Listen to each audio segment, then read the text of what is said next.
All right, I'm gonna be pulling the front diff out of this Polaris RZR 1000. I've got it jacked up on a, I guess it's a semi-sketchy setup. Make sure when you do this that you have your rear wheels chalked. Mine are chalked only behind the rear wheels just because this portion where we're at is a little bit higher ground, so it's not gonna roll uphill. All right, so now if you do like what I always do and forget to break the lug nuts loose before jacking a vehicle up, get yourself your impact.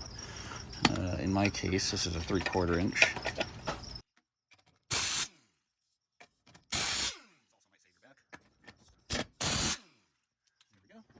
Get the driver's side wheel off, and then what I always like to do is put the wheel under like this just in case.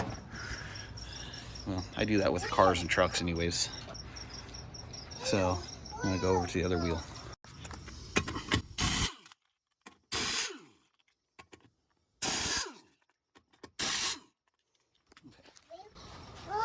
Yeah, the wheel is off. Mm-hmm. You need to stay back though. All right. So next would be removing your mud and rock guards off of your rotors, so that way when you loosen up your ball joints, it'll allow the A-arms to pop up, or the top A-arm to pop up anyways. So I'm gonna loosen those up next. What I found is helpful is just taking a piece of wire, tying the shock up, and then I'm gonna try to do it without disconnecting the sway bar links. But basically what I'm trying to do is get this A-arm up and this A-arm down, so that way I can pull the hub assembly and get that CV shaft unlocked from there, because I think the CV axle is only about that much of a spline. Yeah, that's right. So let's see if my theory is going to work. And being careful not to ruin the boots on these ball joints. Let's see if I can do this. Yep. See if I can get this one to pop off. There we go. I got that one out. And theoretically, we should be able to get this one out too, maybe. This one's a little bit more challenging. Another trick you can do too is work on anything with a split right here. You can take like a small flathead screwdriver and kind of hammer it in a little bit. What I'll do is I'll spread that open just a tad bit. And then what I'll do, hammer that guy right in there. And as you can see, that worked beautifully. There we go. So now, get the pressure off of this brake line, because you usually don't want anything hanging off of brake lines. And this can come back out. Now, let's see if I can pop the CV axle out of here.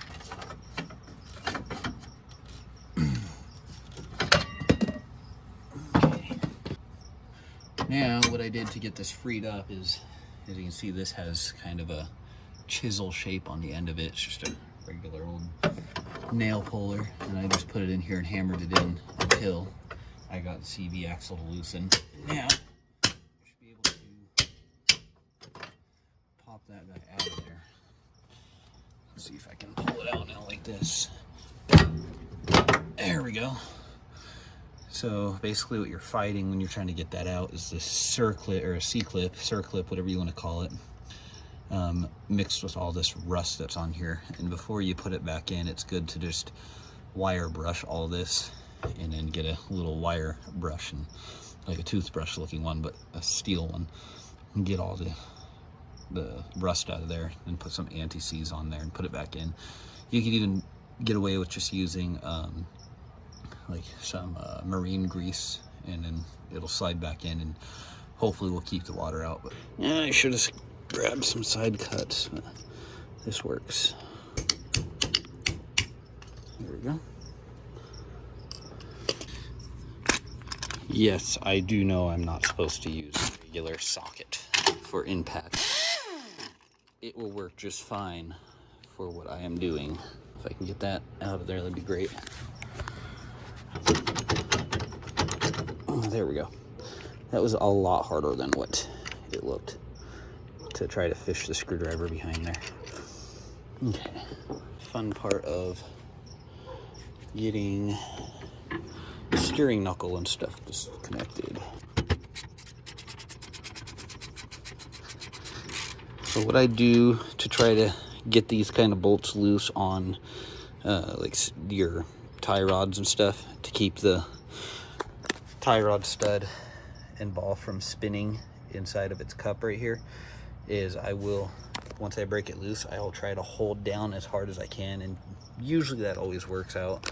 If not, another thing you could do is take a hammer and just slam down on it, and it'll push it down deeper.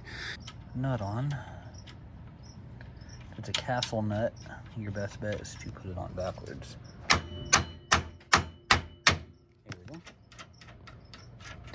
And just like that, it should pop off. Being that we're in Arizona, a lot of these things aren't really too difficult to get apart because we don't really have a whole lot of rust here. I'm gonna pull it off the jack stands and smash myself on video. I guess it would make a good video for you guys. That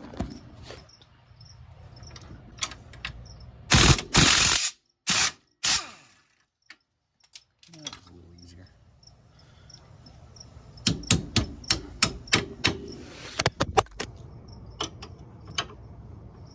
Put the box end of the wrench on. That's, holy shit, scared the hell out of myself.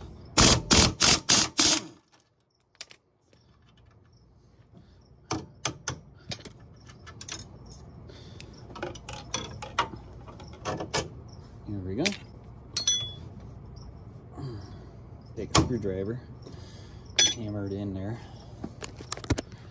like that, and what it will do is it will wedge the, you see how I put the screwdriver in there, it's going to wedge open that little area so you can get the ball joints to pop out looser, and try not to break your brake hose like I'm doing right here.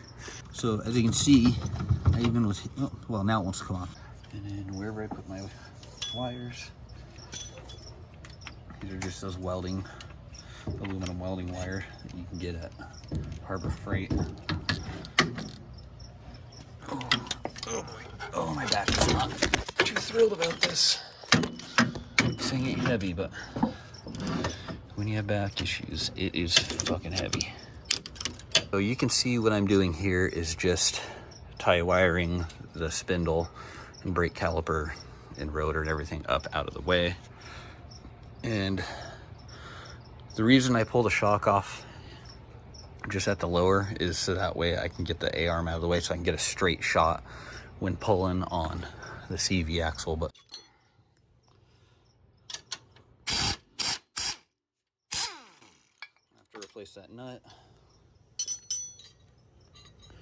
because I tried to use a 5/8 on it, which you don't do. I know better, but you know.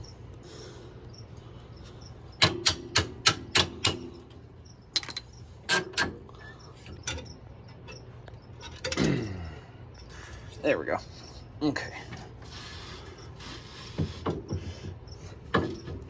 And then, so I like to leave the sway bar connected whenever possible doing this, and the reason is because if you look on the other side, I'm actually getting the other A-arm to lift up at the exact same time as this one on this side.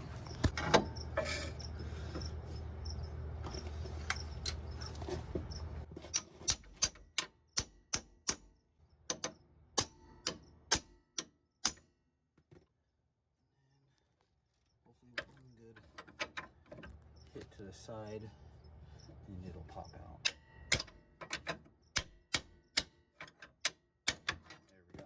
And as you can see, we're going to be replacing the seal on this side, the seal on that side, and then the seal that's over there. Before I forget, I should probably disconnect this wire, which plugs in up here, which looks like Polaris uses a General Motors or a Delphi style plug, which is kind of cool. And these little wire holders You can put a flathead in there and it'll pop open just like that. If you do it right, you won't snap it, and it should close back up and clip back in. Depending on how old your machine is too. Because the older they are, the more likely it is for the plastic to degrade and dry rot and crack. I'm going to unbolt. In your case, you probably have a roll pin, but you can see what I did here because I do the maintenance on this thing for this guy. I actually replaced the roll pin with a 12mm nut and a 12mm bolt. So it kind of makes life a little bit easier. Ow! Motherfucker, I just hit myself in the head. All right, now that I got the nut off of the backside of this, like I said, your Polaris, if you've never removed the drive shafts or anything like that, it's gonna have roll pins. Next will be trying to pop that out. So we need to do something in there. And then the key word is should. The drive shaft should slide back enough that you can unhook it from the front. The spline's right there. Let's see if this will pop out. It is sliding back, so that's good. It should pop off completely if I don't smack myself outside the head with the... Sneak it up in there. Yes, I can. Okay, so there we go. The differential is basically about ready to come out now. So what I'm going to do is unbolt these 4 bolts here. Now, if that's not one redneck tripod, I don't know what is, because that's going to get you guys right where you can see.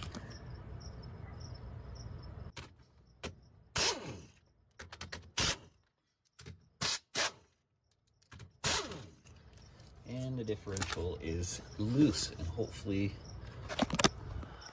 we'll just wiggle out of there with no issues. But after all, it is a Polaris, so the likelihood of anything being easy on this is very slim. Tilt it up and then lean it to the passenger side, and out she comes. So now I can take this to the bench and replace the seals. Now we have the differential out. This is the part where I know it sounds kind of weird, but WD-40 is going to be one of your best degreasers.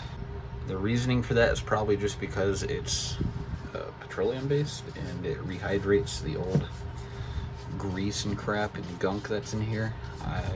I don't know.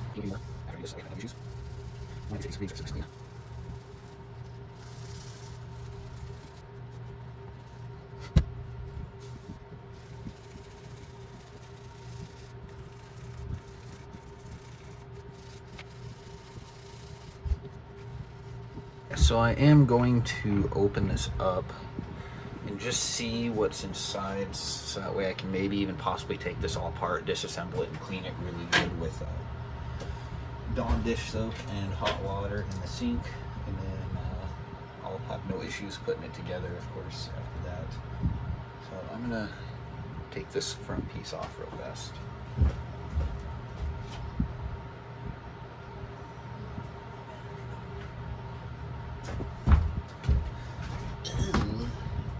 Had to guess, this is a 3/8 not a 10, and I was right. Oh no, actually I was wrong. It is a 10. We have these pry tabs here, so we can pry on that without causing damage. And then we have one here. And let's see what this diff looks like on the inside. So that way, if it's not too hard to disassemble all of this, I'll just Dawn dish soap and hot water.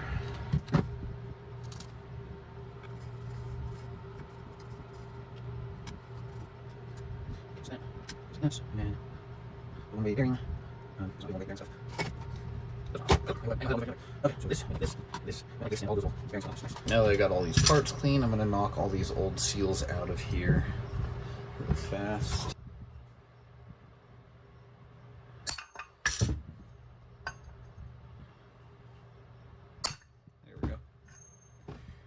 One seal out, and I'll put the new seal in. And this isn't necessary, this is just something I like to do personally, is use some gray RTV or Moto Seal around this area for the new seal.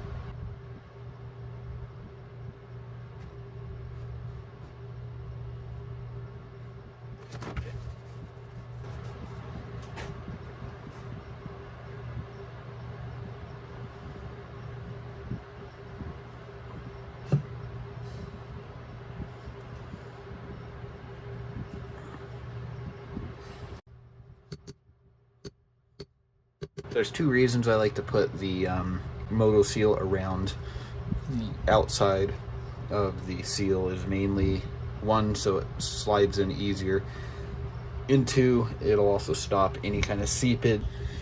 Okay, now that I got that seal put in, next is going to be the CV adapter. I'm not sure what the hell you would call this, but anyways, the one with the little Teflon bearing right here, or washer. And then of course lubricate your bearings with some sort of oil. Sometimes if a seal does not want to go in, you can take yourself something very small and then just kind of run it around the edge like that, and usually that'll kind of get you in there. You can see the way I'm doing that, because seals will like to try to fight you from time to time. There we go. See how I did that? So all I did was took a really tiny screwdriver and just went around it while pushing on it. You're gonna be pushing it in. Sometimes it's gonna be fighting you because that spring right there. So this is gonna be wanting to do this crap on you when you're trying to put it in, and then the spring pops out. So that's just a little trick you can. So next I'm gonna be putting in this little bushing thingy. It's like a washer.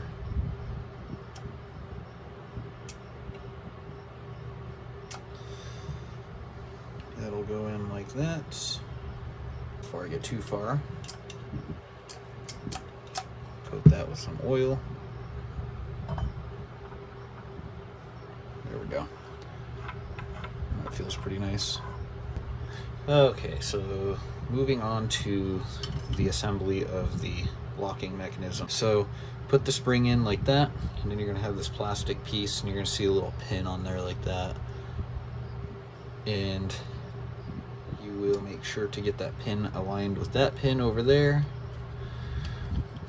And then that thing should not spin like that. So we're going to push in, and it's not on. You see, pushing this on like that. Also, bolts. I feel like you're something, and you're seeing the race. So it's a little like that. And same for these ones. Just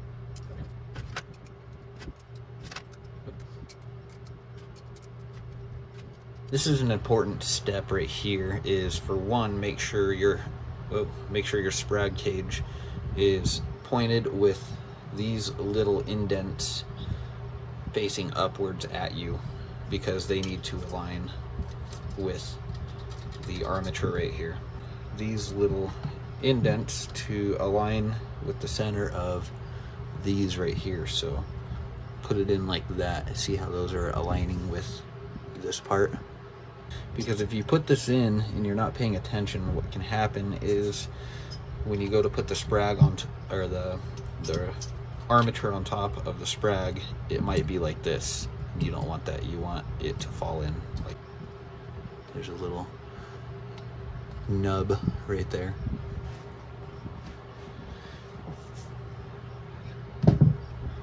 So, and then you can add some oil if you want, and get yourself a screwdriver. You can even use your fingers to push the little rollers in, just like that, and it'll drop on in just like that. See how I did that? And then you'll get your armature, and it should fit on top like that. Make sure you put it in the right way, because if you put it in this way, it's not going to grab the sprag, and it's just not going to work right. Another way you can tell too is there will be a wear mark that aligns with the top of the differential cover.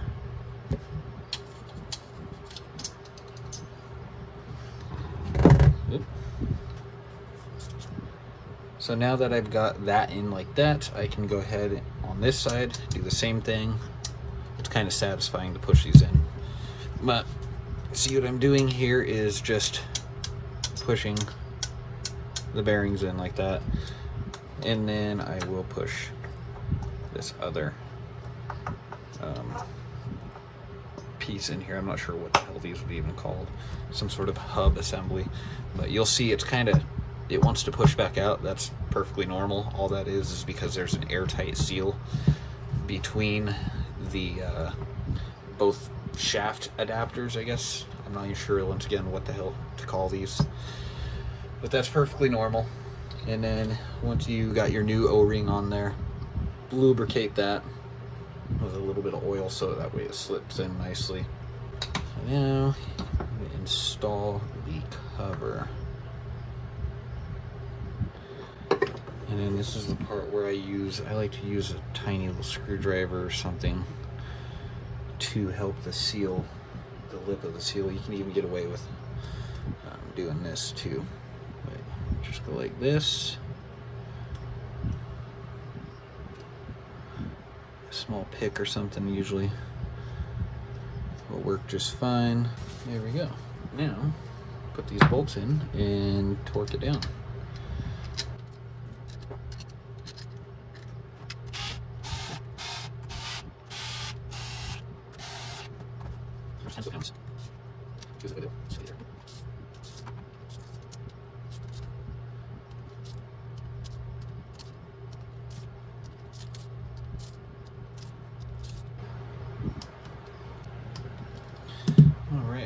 And then one last step, highly recommended before you get this all installed, is to hook up your diff lock and then go into the machine, put it into either high or low, and then put it on 4-wheel drive, making sure your light turns on. And then you go over here, grab something like a screwdriver or anything like that, and you want to rotate that and make sure that those both outputs are spinning. That'll mean that it is engaged. And then you can go over here and take it out of four-wheel drive, and then this should spin freely again without the outputs spinning for the CV axles. Oh yeah, oh, you're gonna go in, bitch. Oh fuck, oh fuck.